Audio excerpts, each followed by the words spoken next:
Posibleng mahihilo ka sa dami ng pabago-bago sa estratehiya ng langis kaugnay ng digmaan. Baka itanong mo, alin ang tinutukoy, ang digmaan sa Ukraine o Iran? Ang sagot ko dyan, oo. Ngayon, magfo-focus tayo sa sitwasyon sa Ukraine. Ngayong linggo, naglunsad ang Ukraine ng sunod-sunod na pag-atake sa malalayong infrastruktura ng langis. Ang mga sumunod na pagsabog ay nagpatigil sa halos 40% ng kapasidad ng Russia sa pag-export na nagbawi sa mga benepisyong inaasahan nito mula sa digmaan sa Iran na nagpapababa ng supply ng krudo. Isa itong malaking pangyayari sa kabuuang labanan at nararapat itong pagtuunan ng masusing pansin. Pero balikan muna natin dahil mahalagang maintindihan kung ilang beses nang binago ng Ukraine ang eksaktong estratehiya nito sa infrastruktura ng langis at kung bakit nila ginawa ang mga pagbabagong iyon. Malamang ilang beses mo nang napanood ang timelapse na ito sa channel na ito. Ipinapakita nito ang malawak na kampanya ng Ukraine sa energy infrastructure mula kalagitnaan ng nakaraang taon. Kung mapipigilan mong pumikit ng ilang segundo, makikita mong karamihan sa mga target ay mga refinerya ng langis.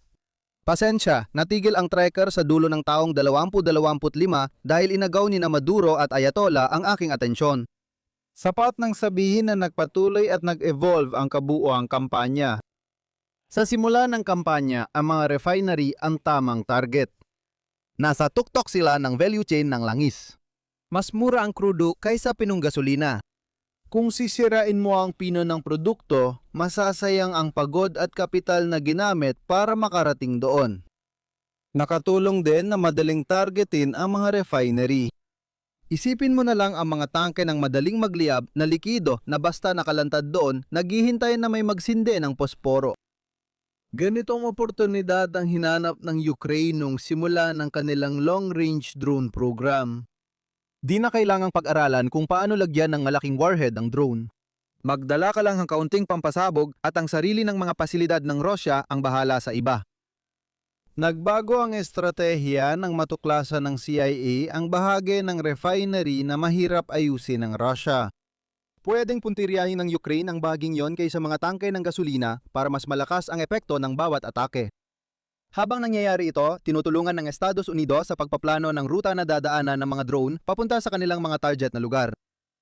Mas malinaw nakikita ng US intelihensya kung paano inaayos ng Russia ang depensa sa alinmang gabi, kaya natututo ang Ukraine kung paano ito iwasan. Okay lang ito sa White House dahil nabawasan ang supply sa world market. Dahil net exporter ang Estados Unidos, magiging balanse lang ito sa ekonomiya ng bansa. Maaring tumaas ang presyo ng gasolina, oo, pero hindi naman ito ganang mapapansin ng mga mamimili. Itabi mo muna ang ideya na yan para mamaya. Hindi na nakagugulat na ang presyo ng gasolina ang laman ng balita ngayon. Maaaring mas malaki pa ang gastos ng mga Amerikano rito kaysa sa tax refund nila at pati serbisyong koreo ay nagdagdag ng fuel surcharge sa mga padala. Huwag mo munang alalanin ang epekto ng bigmaan sa Iran sa mga pandaigdigang merkado. Dahil sa sponsor nating Ground News, mapapansin natin ang isang detalyeng madaling malampasan. Sa Blind Spot feed, nalaman ko ang kwento tungkol sa US na nagpapaluwag ng parusa sa Belarus para mabawasan ang epekto ng kakulangan sa pataba, isang aspeto ng pagsasara ng Hormuz na di gaanong napag-uusapan. Kaunti lang ang coverage ng kwentong ito sa mga konserbatibong outlet. At maari ko ring matiyak na mas malawak ang pananaw na nakukuha ko sa pamamagitan ng pagtoggle kung titingnan ko ang international feed o yung mas nakaangkop sa aking lokasyon. Bukod pa rito, sa pagpunta sa gta.news/linesonmaps o pag-scan ng QR code sa iyong screen, maaari kang makakuha ng napakagandang diskwentong 40% sa Vantage Plan para magkaroon ng access sa lahat ng mga tampok na ito at marami pang iba. GTA! Maraming salamat ulit sa Ground News sa pag-sponsor ng video natin na yon. Diyan tayo dadako sa ikalawang yugto ng estratehiya ng Ukraine. Dahil bagsak ang mga refinerya ng langis ng Rusya, kailangan ng Kremlin ng plano para sa sobrang krudo mula sa kanilang mga balon. Siyempre, ang solusyon ay ipadala ang krudo sa ibang bansa. Mas madali itong sabihin kaysa gawin ang pag-export ng sobrang krudo. Hindi handa ang pandaigdigang merkado ng mga tanker para sa sistema pagkatapos ng 2022. Dati, nag-e-export ang Rusya sa Europa na nangangailangan lang ng maikling biyahe ng mga tanker. Ngayon, kailangan na ng mga tanker bumiyahe patungong India o China. At kung titingnan natin ang mapa, Oo, mas malayo nga ang mga bansang iyon. Pagkatapos, lalo pa silang naging mas malayo, lalo na para sa mga tanker na ayaw makipagsapalaran sa mga Houthi sa Bab al-Mandab Strait at sa halip ay umiikot sa Afrika. At para lumala pa, ang ilang supply mula gitnang silangan na dating para sa China ay ngayon dinadala na sa Europa. Lalo pa itong lumala matapos ang nangyari sa mga Houthi. Para mapanatili ang dating bilis ng pagpapadala, kailangan mong dagdagan ang mga tanker para sa supply na ito. Pero hindi yan isang magic trick na kayang gawin ng mundo. Maaring makumbinsi mo ang isang tanker na ipagpaliban muna ang pagkumpuni para sa isa pang biyahe, pero hindi mo talaga mareresolba ang problema sa supply. Kaya kung masira ng Ukraine ang isang Shadow Fleet tanker, hindi lang langis na sakay nito ang maiwan, kundi pati lahat ng langis na naghihintay sa pantalan para rito bawat biyahe. Walang Shadow Fleet tanker na papalit dito.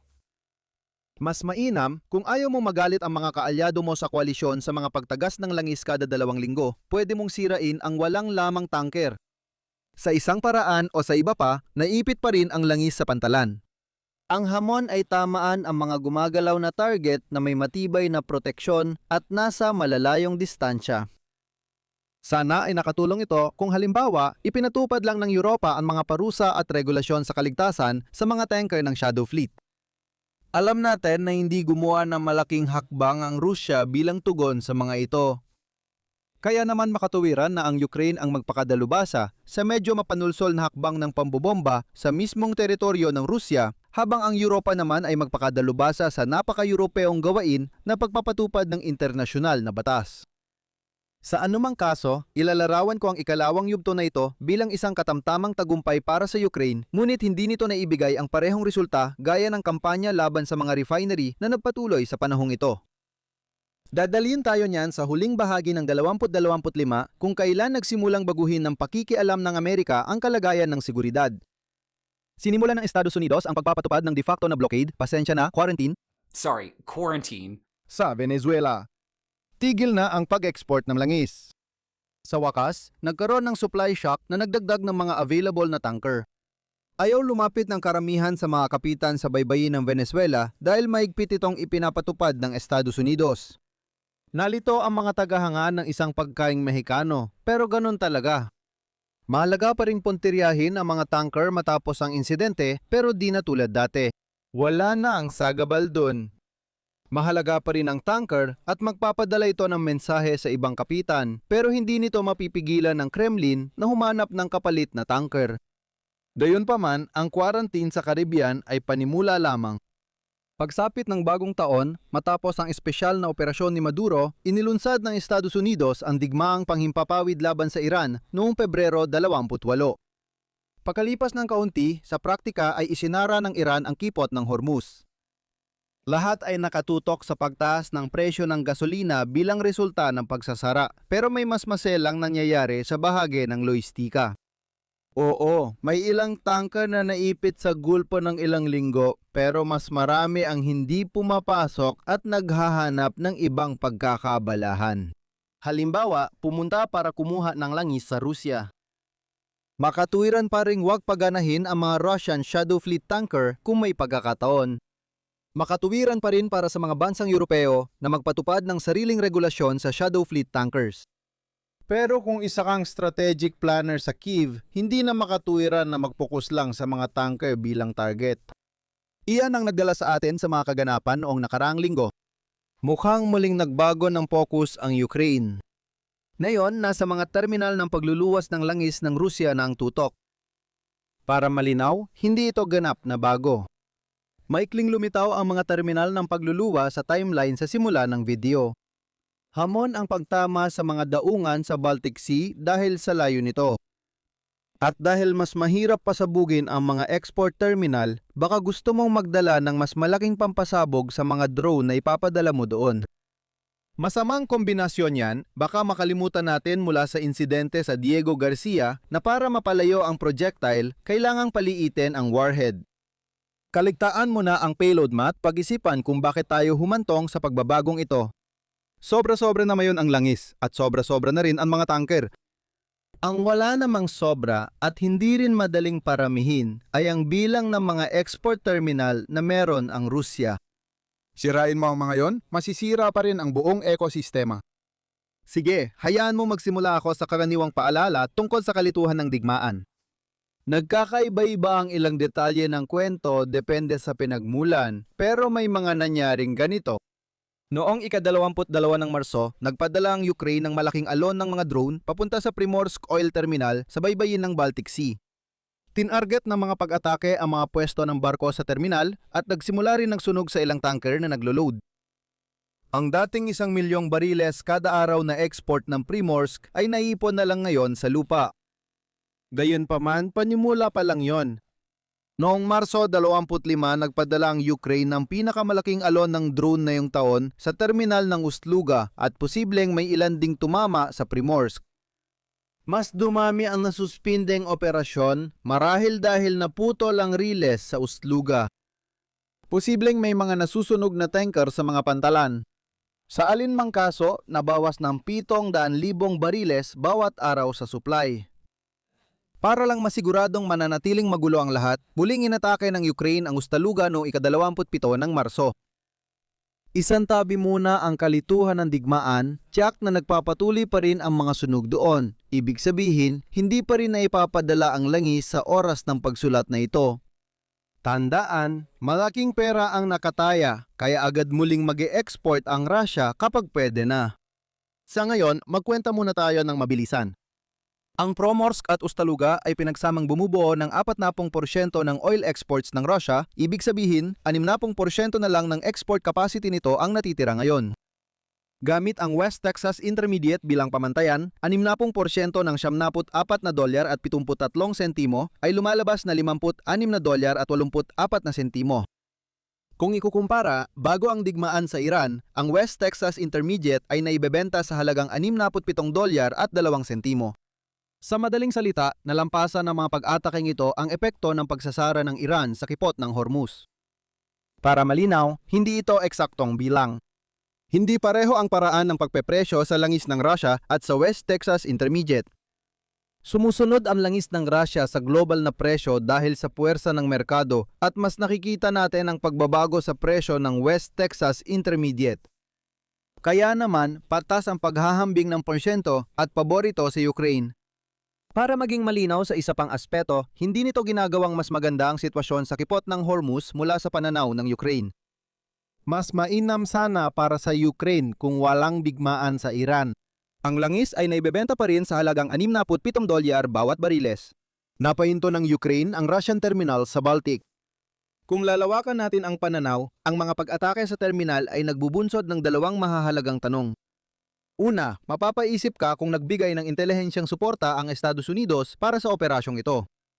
Hindi na interesado ang administrasyon ni Trump na gumawa ng hakbang na magpapataas ng presyo ng gasolina. Nakita natin ang exemption sa sekundaryang parusa para sa mga bansang bumibili ng langis mula Russia at Iran. Ang pagtulong dito ay magpapakita ng malaking hindi pagkakatugma sa pulisya ng White House. O kaya, may isang tao sa CIA o ibang ahensya na nagbigay pa rin ng impormasyon sa Ukraine kahit hindi tuwirang ipinagbawal. Walang patakarang bawal magbigay ng intelihensya sa Ukraine. May ulat na mas interesado ang komunidad ng intelihensya tumulong sa Ukraine kaysa sa White House. Sa anumang kaso, mabuting balita ito para sa Ukraine. Patuloy ang gali ng intelihensya o maaring kayang isagawa ng Ukraine ang mga pag-ataking ito ng mag-isa. Isa pang tanong ay kung kaya pang ituloy ang operasyon. Hindi malamang na permanenteng mawalan ng 40% kapasidad ang Rusya. Hindi ako magugulat kung naibalik na sa operasyon ang ilang bahagi nito pag narinig mo ito. At pagdating sa pagsubok, nasirain muli ang mga inayos ng Rusya kung ang mga oil terminal na ang bagong pangunahing target ng Ukraine, maiisip mong iaangkop ng Rusya ang kanilang depensa para dito. Maaring magresulta ito sa pagdagdag ng air defense sa Belarus dahil isa sa dalawang flight path ng Ukraine ay matagal nang dumadaan sa teritoryo ng kaalyado ng Rusya sa Union State. Hindi perpekto ang drone attack ng Ukraine. Dalawa ang naligaw ng landas, ang isa ay tumama sa puno sa masukal na lugar sa Latvia at bumagsak ng walang insidente. Bihira, tayong makakita ng ganitong totoong larawan, pero ito mismo ay mula sa Ministriya ng Depensa ng Latvia. May isang drone na tumama sa tsiminea ng planta ng kuryente sa Estonia pero walang ibang naging pinsala. Ang pagkatuto at paulit-ulit na pagsubok ang susi para mabago ang balita mula sa 40% na kasalukuyang offline tungo sa 40% na offline. Period. Tandaan mo yan palagi. Kaya ano ang mga natutunan natin para sa araw na ito? Inangkop ng Ukraine ang kampanya nito sa infrastruktura ng enerhiya habang tumatagal ang digmaan. Sa ngayon, mahina ang export terminal ng Rusya.